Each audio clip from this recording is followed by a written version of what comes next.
development. So if we look at cases like China, which has suddenly developed very fast and is challenging most of us, if you look at their development, it is based on their explosion in their infrastructure development. So Uganda, I also think we're on the right path. You'll note that most of our work is on infrastructure development. USMID project is targeting developing infrastructure in all these cities and municipalities. I think we're on the right path, and we really need engineers to play an active role in this infrastructure development. If we may add on, I would like you to add on. Take the infrastructure, for example, of the rail line, railway infrastructure, and we have engineers. So how come we are not doing it ourselves? What are we lacking? What should we do? Yeah, I think in order to transform this economy? Moderator, I think on the railway we are actually very late to construct our railway. We have the capacity to do the railway. I think we have skills, but we need to develop them more. It should be noted that this railway, once it's put in place, should be able to, first of all, reduce on the costs we use for maintenance of our roads, and also will enable us to have a fast connection to the sea. We are a land-linked country, so we need that railway to connect us to the sea. Then we use the roads to distribute the goods. But when it comes to engineers in that sector, I think we have developed quite a number, and now we just need a chance to use our engineers to do this work. We also know we have the engineering brigade in the army, which has also got quite some capacity. And I think if we bring all hands together, we work with the Engineers Registration Board, which has quite a number of registered engineers and actual experience in that field. We also have the Institute of Professional Engineers, that's the UIPE. So in my view, I think if we work as one unit, we get the ERB, the Institute of Professional Engineers, the Engineering Brigade, and also look at our local contractors under UNABSEC, who also quite got some experience in this. We should be able, as a country, to develop this railway ourselves. We shall get skills retained here, and also as a country, we shall make sure that much of the resources are actually used and retained in the country. I think I would like David also take it up from there. When we talk of infrastructure, we also include energy. And I don't know where we are in terms of energy and engineering. Energy, what is it that we have? What is it that we lack? What is it that we are going to need in order to transform these social and economic activities of Uganda? David, as an acting commissioner in the Ministry of Energy, I'm sure you have quite a lot to tell us. Thank you. In terms of infrastructure, when you look at energy, as you have said it is an enabler for development. Energy takes care of a number of issues which we need to transform people's lives. Electricity, as an example of an energy source. Access to energy can transform anybody and anybody's life into the next level.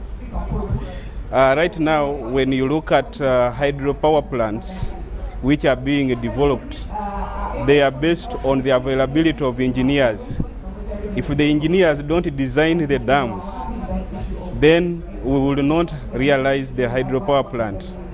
If the engineers don't design the transmission lines, we will not have the power plants.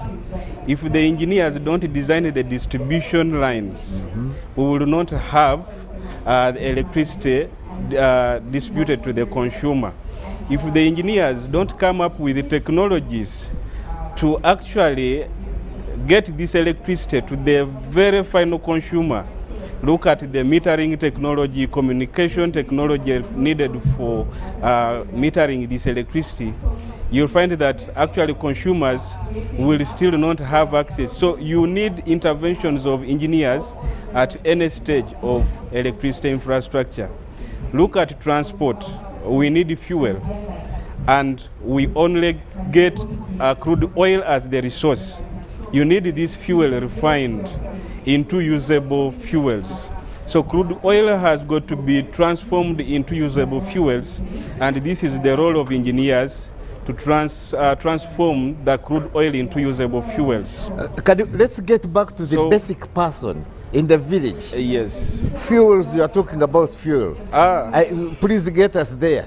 The common man Fuels. down there, does he really need you in the energy sector? What are you providing? Yes.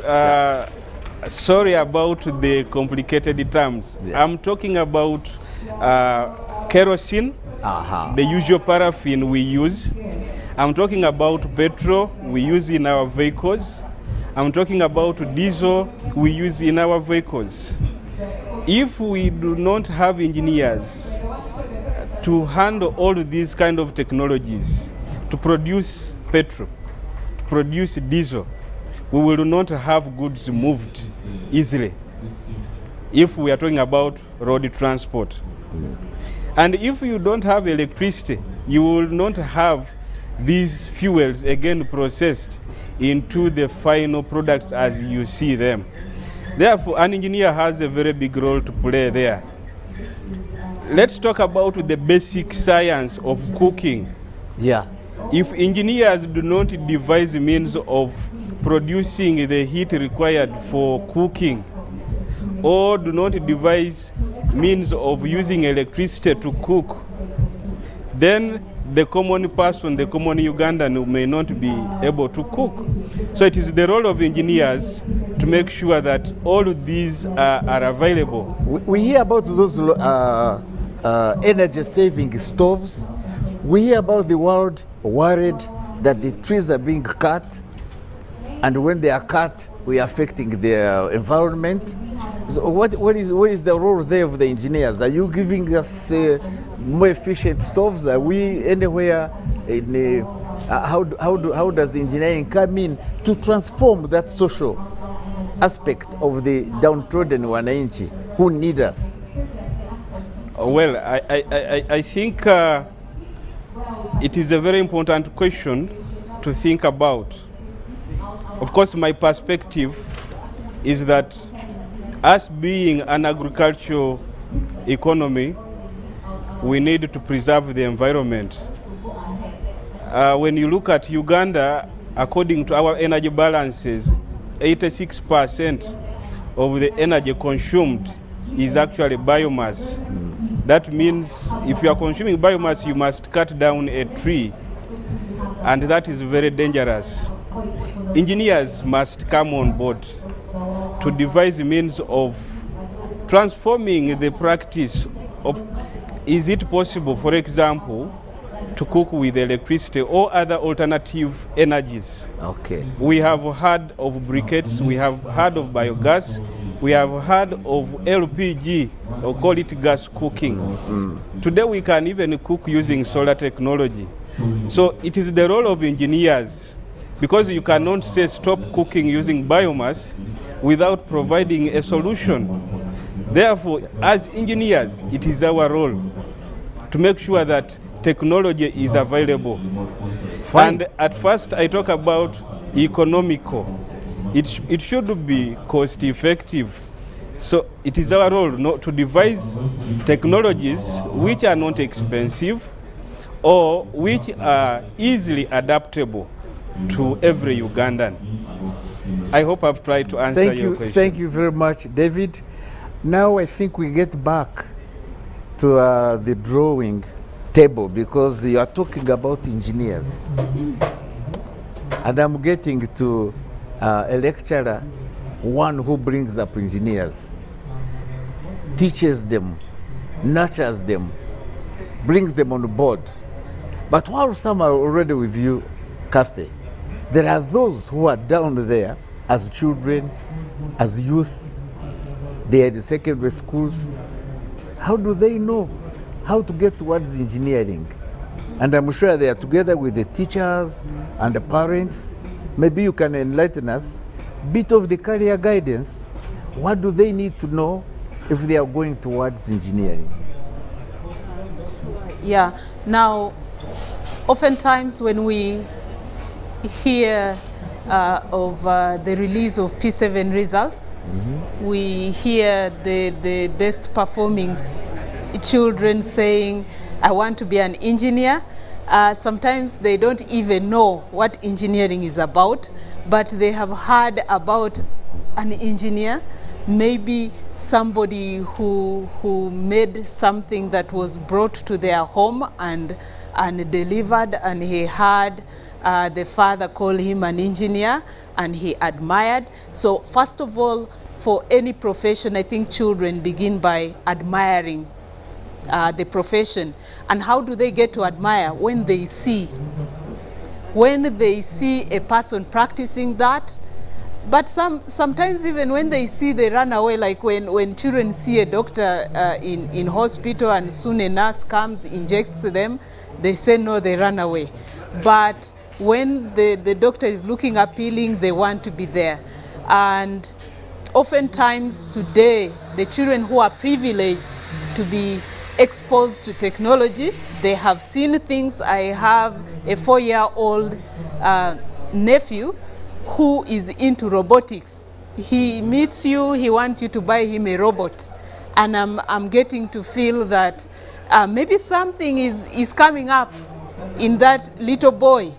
But also, if we don't nurture that interest, if we don't bring out an awareness of the profession to such a child, that initial interest can get lost.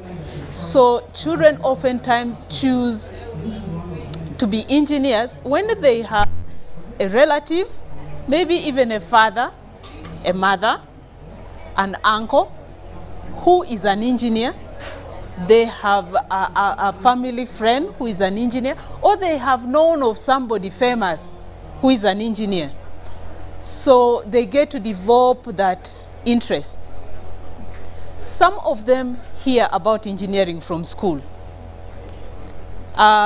When you get into school, you're doing mathematics, technical subjects, very well science, and then somebody will mention that these are going to be engineers, and then the thought comes.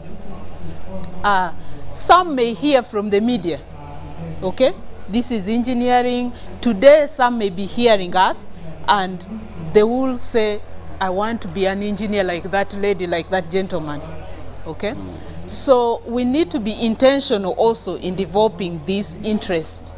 We need to go forward with information that is tailored to nurturing this interest. As I said earlier, sometimes this interest starts, then it dies when it's not supported. Now tell us, like the youngsters, senior one, what kind of subjects would you advise, since you are an engineer? What are the subjects that they need to concentrate on in order to go towards the engineering fields? In senior 1, senior 2, and the whole of secondary school, the focus, if you're developing into engineering as your area of training in higher education, should be mathematics, physics. Those are the core. Mathematics, physics, chemistry. Okay. Then you will get other like technical drawing later. Technical drawing. Yeah. You have even agriculture and so forth. But the key subjects to be an engineer are physics, mathematics, chemistry, and actually. The youngsters should be made to know that there are different routes to really having an enriching engineering career. So I think, so for the socio-economic transformation, we've talked about it, that we don't have the numbers, we need the numbers, isn't it? Yes. And this is what we are training. But even when we have the numbers, and we have the engineers, and we have the technicians and technologists, I think when we get Ronald, in his capacity as the registrar of the Engineers Registration Board, you may want to tell us, does it stop there? The engineers graduated, or the technician, do they need to go through any capacity building programs? What do you do for them in order to get the numbers that we're talking about to take us to that socio-economic transformation? Or are you inhibiting them and stopping them from training, and then we stay with a few numbers? Over to you, Ronald. Thank you, moderator. Yeah, like you've stated, we shouldn't stop at the skilling at the university. Engineering is a science which is developed in the field, actually. When a technician, a technologist, or an engineer leaves school, they go and work. And the actual engineering begins when they are working and solving problems for the society. And the theory we learn from school is made good when we practice it in the field. So an engineer continues training even after university. You'll note that we normally, as ERB, we normally grow these technicians and technologists through the engineering role. They will work under a registered engineer. For example, if someone graduates today, they'll have at least about 4 years where they come out as a graduate engineer, but they develop their skills in the field through training. So the engineers like Hans, yourself, who has been around for quite some time, I'm not saying you have been around for long, but for just quite some time, you will have seen a lot. You have seen designs. You have looked at so many projects you have handled. So this young man or young lady will work under Hans for some time and get those skills. But also doesn't stop there. When that person is eventually registered, they'll continue getting capacity building through continuous professional development. And this is done by the Institute of Professional Engineers, that UIPE, under the Engineers Registration Board stewardship. So engineers, we normally continue training them. And when we talk about engineers, we also need to add the other support services they get from the technicians and the technologists. I think, moderator, what we are struggling with currently in Uganda is that the number of technicians and technologists are going down. And most of them want to transform into engineers. And yet for an engineering project or an engineering role to be supported, you need more technicians to one engineer. Like if you have one engineer, you should be able to have about maybe 25 technicians. Then below the technicians, you'll have maybe another 30 or 40 technologists. So that on a project, if you look at the Nile Bridge, of course you'll see the engineer on top, but you'll find there is someone who was tightening the bolts, someone who was mixing the concrete, someone who was measuring how much cement to put in after the engineer has done the design. So as a profession, we need to train as many as possible in those fields so that we continue with the pyramid kind of arrangement, so that we have many more technicians and technologists and maybe a few engineers. But also as a country, we still have a gap. Like my sister here presented, there is a certain minimum number of engineers we want to have, a ratio of engineers to the population we have. Currently, Uganda, I think, are not doing too well. We have a ratio of 1 engineer to 34,000 Ugandans. So as here, I have 34,000 Ugandans I'm supposed to serve. She has 34,000, you 34,000. So that's not a ratio we should be happy about. So we need to train more engineers, get them registered so that we reduce that ratio. So the more engineers we have supporting the population, the more development the country will get. They always have skills to pass on to the others and ensure that we get this development that we deserve, and it has to be sustainable. So that pyramid has to be maintained for us to continue developing the country. Thank you. Thank you. I am getting from you that maybe we need to go to case studies. What are the particular examples we can give to date where possible we are successful to date? And I think I want David to take it on, and then the other colleagues can chip in. Let's look at some case studies where engineering is taking place, engineering is taking part, and we are mindful of the future. Are we enough? Are we doing what we should be doing? And maybe you can talk about some case studies in the energy sector, and we can go to the other end. Okay, thank you, moderator. Yeah. I just want to take you one step back. Okay. You know, there is a saying, or not actually a saying, but an observation which may be true, and I have seen it in every challenge we are facing. Most likely you need an engineer's intervention to solve that. Let's take an example of climate change. Yeah. in the challenge of climate change we are facing, we need interventions of engineers at most of the stages we are at. In which way? Because you need to restore nature, for example. For me, I am passionate about my country.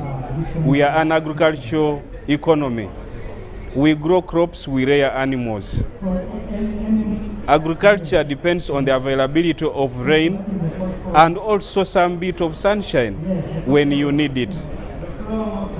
Now, if you are to allow this nature to restore by itself, Yeah.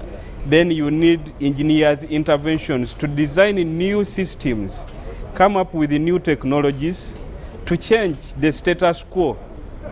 If cutting down forests is the problem, is it true that you just need to stop people from cutting down forests? So what Or do we they are do? cutting them down because they are seeing it is the only option? Now, one case study I want to bring on board is energy for cooking. Our history is that we have been using 3-stone cooking fire, open fire. At some point, we saw the use of the metallic cook stove. Then at some point in the early 2000s, we started being innovative in order to reduce on how much biomass we use by bringing on board improved cook stove which use fired clay to mitigate or to improve on the efficiency of the stove. Then at this point we are saying, can we really shift from using biomass to other alternatives? And this is an engineer's challenge. Where are the devices? What is the technology we are using? If we have this sunshine, which can be used by the solar technology, is it possible for the common person in the village to cook using solar? So engineers have to come up with solutions. Are we? Are they? And Uganda? I think we are coming up with solutions. Today you can cook using solar technology. Oh, If we have a lot of waste yeah. next to us, we even generate a lot of waste in our household.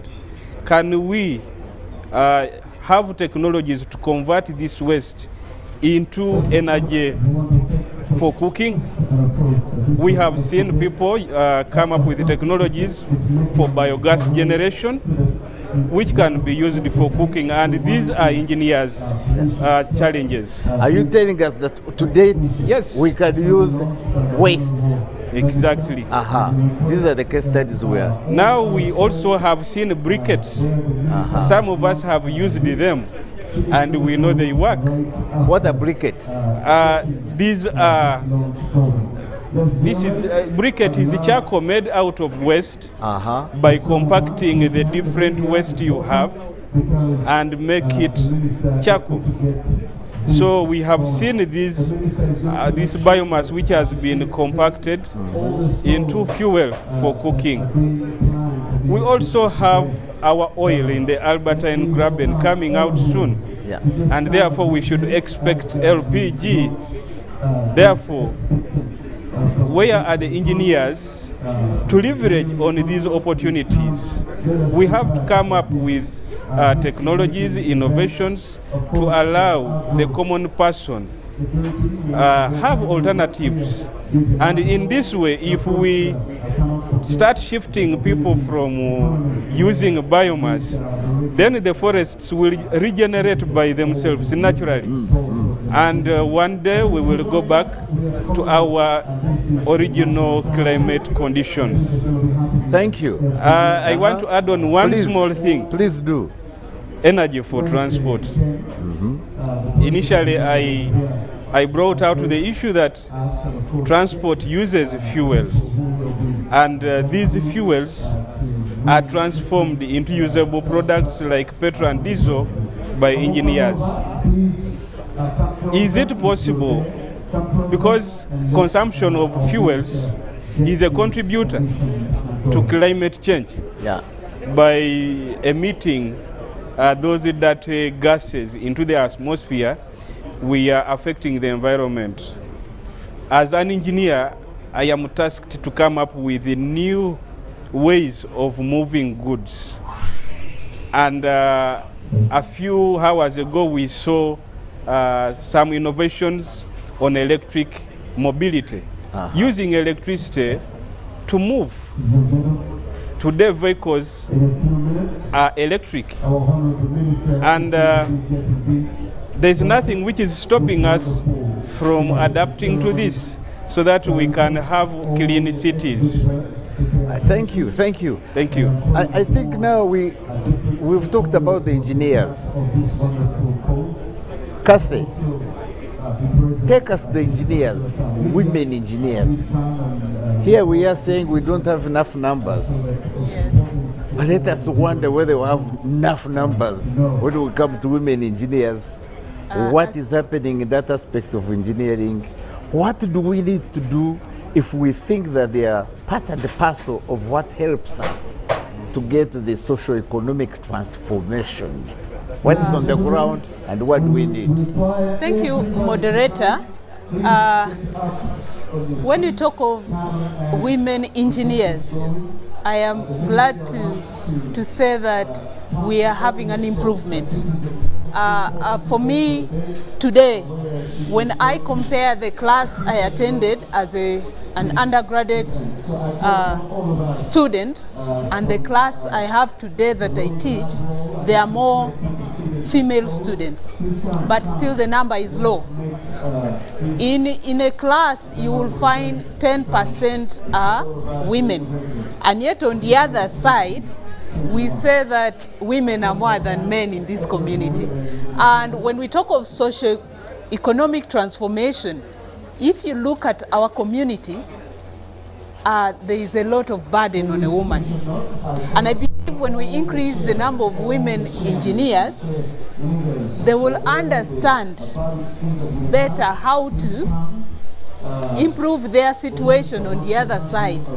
For instance, when we talk of cooking, I and many of my sisters do not want to continue cooking in a dirty environment of holding charcoal. We want to work on our nails, okay? And we are also working now. We don't want to spend hours cooking one meal, okay? Of course, we remain women. We still have to cook, okay? We still have to manage our homes. But we want to have engineered products that help us perform our work. And sometimes, by the way, if we don't work towards this, the men don't understand. They will tell us this is supposed to be done by a woman, the tedious work and so forth. Today, we have many of the rural women walking to gardens in the morning with a hand hoe,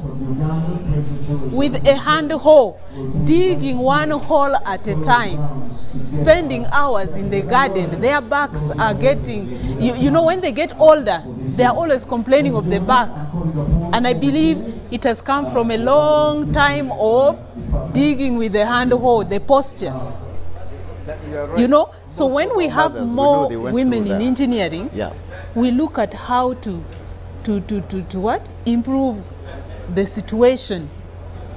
And really, this is what we're talking of holistically as socio-economic development. Kathy, take me back to the women engineers. Now, what are you doing to develop them? Do we have them in numbers? Interesting. Actually, there is an aspect of getting into engineering training and completing engineering training, okay? And I believe that the numbers of women in engineering training are increasing because of also the government strategy on increasing the importance of science. So as I told you earlier, physics, chemistry, mathematics in earlier times used to be perceived as difficult subjects. Indeed, myself and many other women share this statement that people will say when you're doing engineering, hey, that's the profession for men. So for now, as I speak now, I am the Dean of the Faculty of Engineering at Kyambogo University. The Dean Faculty of Engineering in Makerere is also a woman. So I believe we are speaking to women, and I know many other practicing engineers who are women. So I know that girls are seeing us and they are picking interest, and those sentiments that this is difficult for a woman is going down. Now we just have to increase the number of women enrolling into engineering training. We have to deliberately increase that number, and we at our faculty have even started a female student mentorship program, because for those that we have, when they progress well in the villages they come from, in the towns they come from, when people see them and hear their story, more girls will be inspired. So you're telling us, Kathy, as a dean, that women numbers are few, we still have to increase them. Yes. I'd like actually to request the registrar of all engineers, not only we are going to the numbers, let's think of numbers. What do we have as numbers available for the engineers, technologists, technicians, and what do you think we still need? Do we still need more?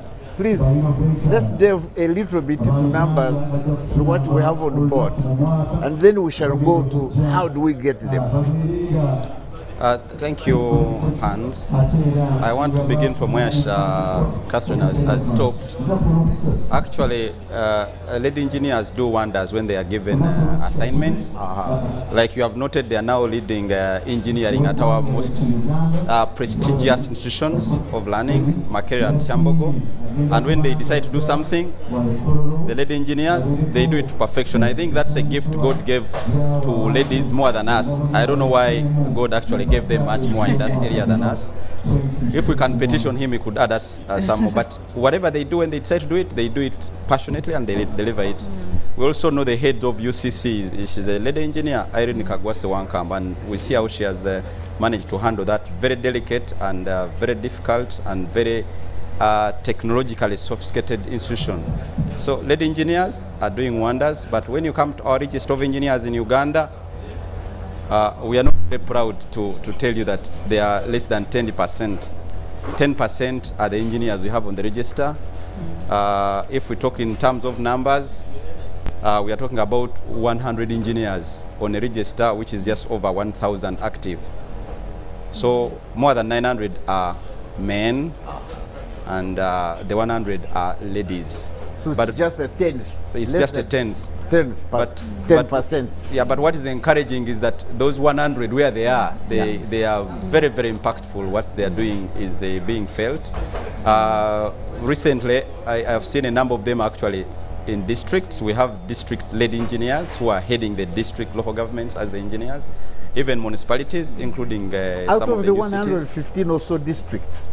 Out About of how many ladies do we have? 96? I have met about 5 ladies. I know 5 the one ladies. who is in That's really- Mbarara City is a lady, even and other districts. So we are building up, looking at the numbers we have on the register and how many are in these positions. So they are really out there. few. They are few, but they are impactful where they are.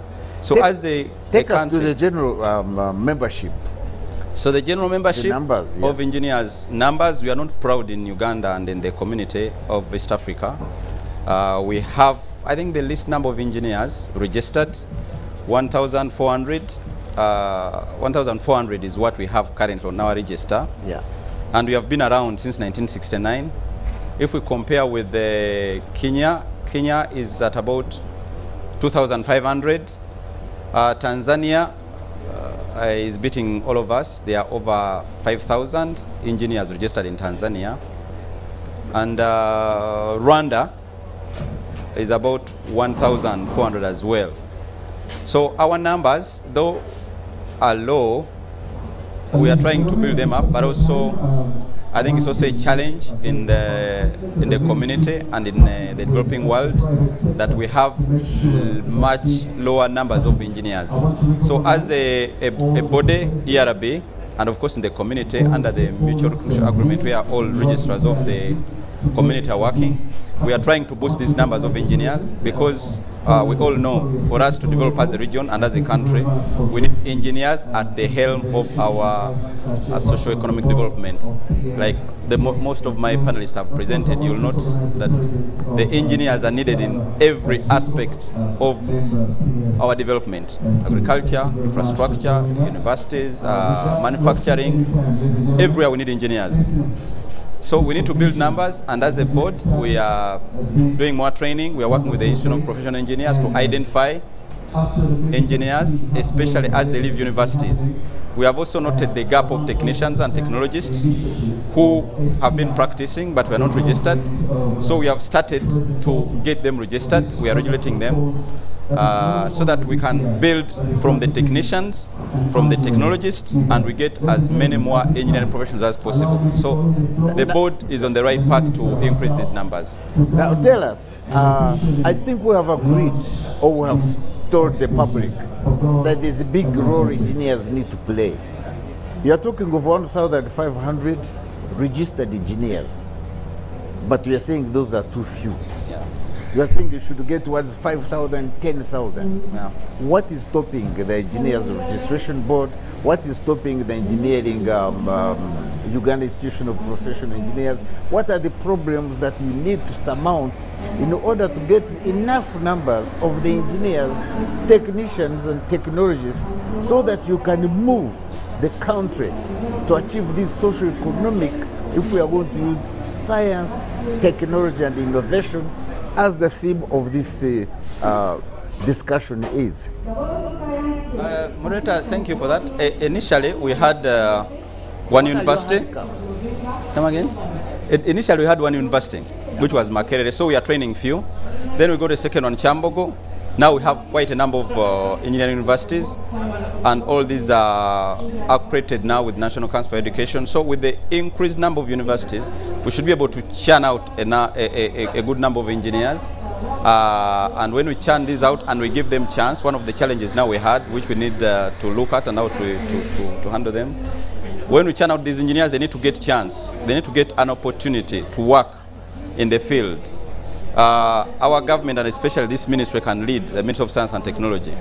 If we have our industries, if we have Kira Motors, which is manufacturing cars, vehicles, buses, and all this, we should get our graduate engineers and involve them at the grassroots. They start learning those skills. If we have projects, we are doing the expressways, we are doing the standard gauge railway, we are doing the flyovers in Kampala. As we churn out these engineers from the universities, we should have a policy, a deliberate policy to train them, to skill them. So as many are skilled through these many projects which the country is doing, we should be able to increase our numbers. Because like I said earlier, engineering is a skill you acquire, you become competent when you practice. So if we get as many engineers as possible to do training on actual projects in the field, we should be able to get a good number of them get registered with us, and it will take them not more than 4 years to get registered. So I'm looking at the next few years, 5-10 years, if we continue at this path and this policy which we think can develop and get us more engineers, we should be able to quadruple our numbers in less than 10 years.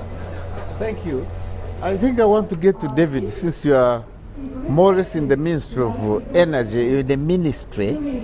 I think I want us to add to that, to the numbers, to what are these, are they specialists that we need in the energy sector? Do we have them? Are these common professions like in the energy sector?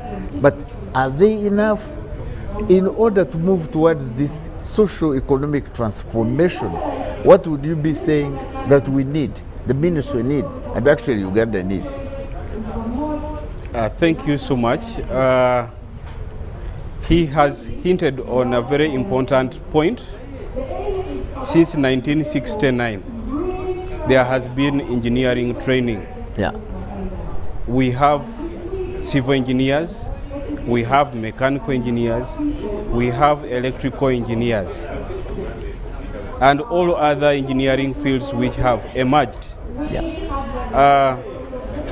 In the energy sector, we need all these engineers.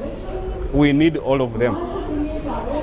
And when you look at the numbers, of course, they are not entertaining. They are too, we are too few to boast about. And I think that deliberate policy to train is very good, but also a deliberate policy to make sure that these engineers continue practicing engineering is very important. Look at somebody whom you have trained, and you have this person, you want him to continue practicing in the same field, trying to support the country to move to the next level of economic development. If you don't have a deliberate policy to continuously develop the profession of anybody, then you will end up having outdated engineers. Let me put that in quotes. Outdated means you are not continuously developing your capacity to come up with new ideas. Let me put it this way. Yes. You are saying we need policies. Exactly. Do we have them? Or once policies are in place, you need to facilitate so the policies are fulfilled. Do we have that fulfillment? We have some, but maybe they are not adequate, because we have these training committees in a number of government ministries, for example, and maybe there is addition to these policies which are there. We train, but is it deliberate to train and retrain and continuously develop such that whoever we train remains up to date, current, come up with new ideas, new innovations, new technologies. So I think what is not in place is the adequate policy, but we have some policies to train. Fine. Yes. I think let me take back to the to Kathy. I think in your role as a lecturer, as a teacher, you receive one time their kids through secondary school, through HSC, and at the university.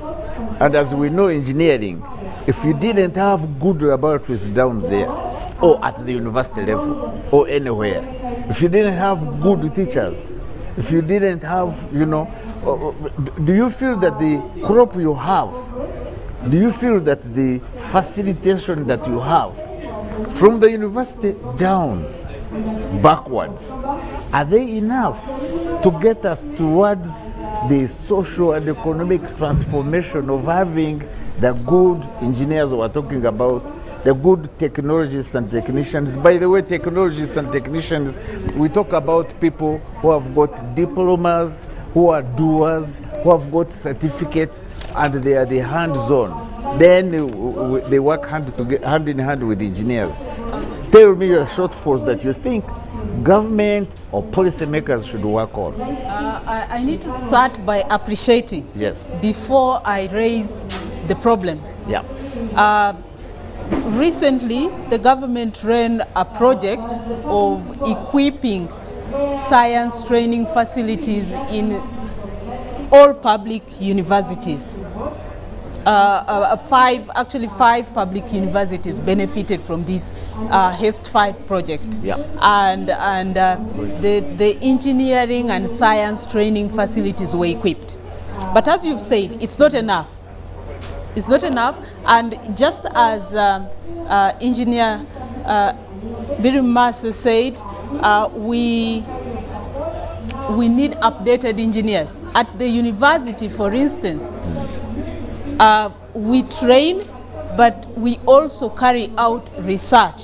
And in engineering, we do research and development. All these new things we see around us are products of research and development. Engineers are central in developing new efficient systems. We are talking about the electric car now. It's a product of research and development. And actually, even as we think of where we are, we don't have the privilege to lag behind the world today, because we are a global village. You know, all these cars we are driving now, most of us are driving now because we are buying second-hand vehicles. I'm sorry, the time is not on our if side. the West goes to electric cars, we are going to have electric cars here. So we should be able to use electric cars beyond even our own Kira Motors product. So we have to move with the world. We are in the digital world today, digital connectivity. In this COVID-19, it has taught us. Today, our children in the rural areas are at home not learning. The ones in the towns are trying with the internet, you know, they are learning. So we have to move and move very fast.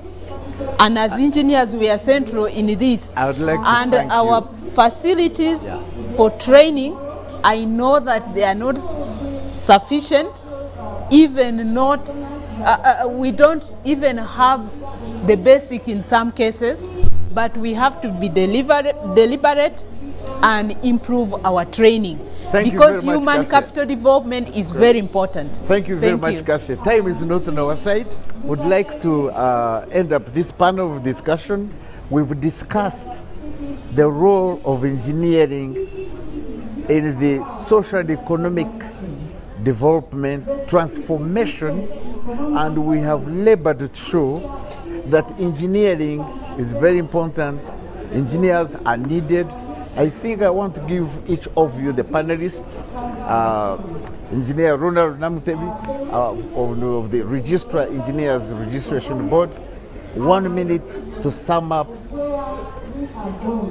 Thank you, moderator. In that 1 minute, I think I want to remind the viewers and everyone who's been watching is that we know engineering is an enabler in any society, in any world that wants to develop. We need engineers, and these are at the helm of all aspects of our lives. So engineering is very vital in all aspects. Yeah. Thank you. Let me go to David. Sum up. David, the Acting Commissioner and Minister of Energy, an engineer by profession. Sum up. Well, I want to sum up by saying that energy is just one aspect that can propel Uganda to the next level for socio-economic development. We need to use energy sustainably for our own benefit, and we have to be mindful of the environment. Thank you. Last but not least, our female great engineer, Kathy from the Dean of Chambogo. Sum up, please. I'd like to tell our viewers, especially the young ones, that choose engineering as a profession to pursue. It's interesting. Everything around us is facilitated by engineering for us to have a comfortable life. Thank you.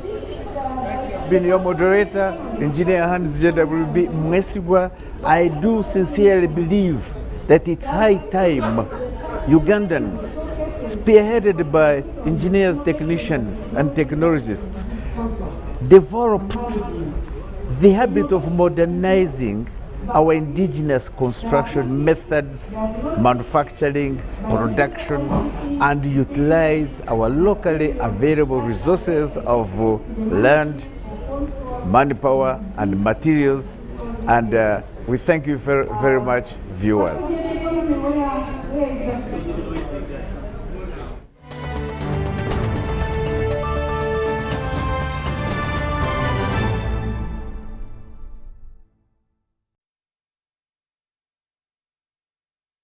Introducing Learn from Home Data Bundles. Customized bundles for you and your family to study or work seamlessly from the comfort of your home. Use any of these affordable data bundles to connect to your MiFi routers, laptops, tablets, and smartphones while avoiding unwanted internet exposure and ensuring undivided attention during online classes. Enjoy instant access to Zoom, Microsoft Teams, Google Meet, and selected educational websites. Dial *175# to buy your Learn from Home bundle today. Airtel, the smartphone network. Terms and conditions apply.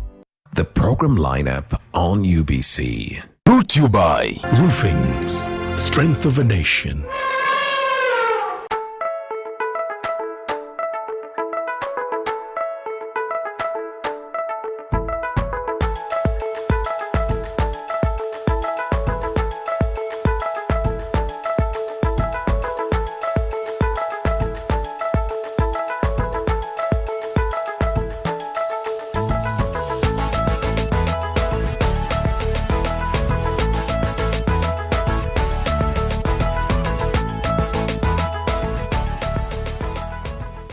Brought to you by introducing the all-new Roofings TMX 500C rebars with cut and bend surfaces. Roofings, strength of a nation. Pick of the day on UBC. Brought to you by Tulantende ku program obulamu bwo.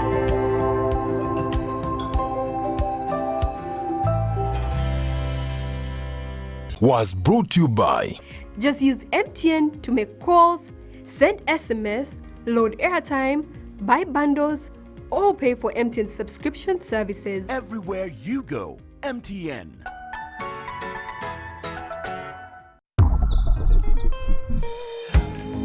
Welcome to the home of our stars. Come on in.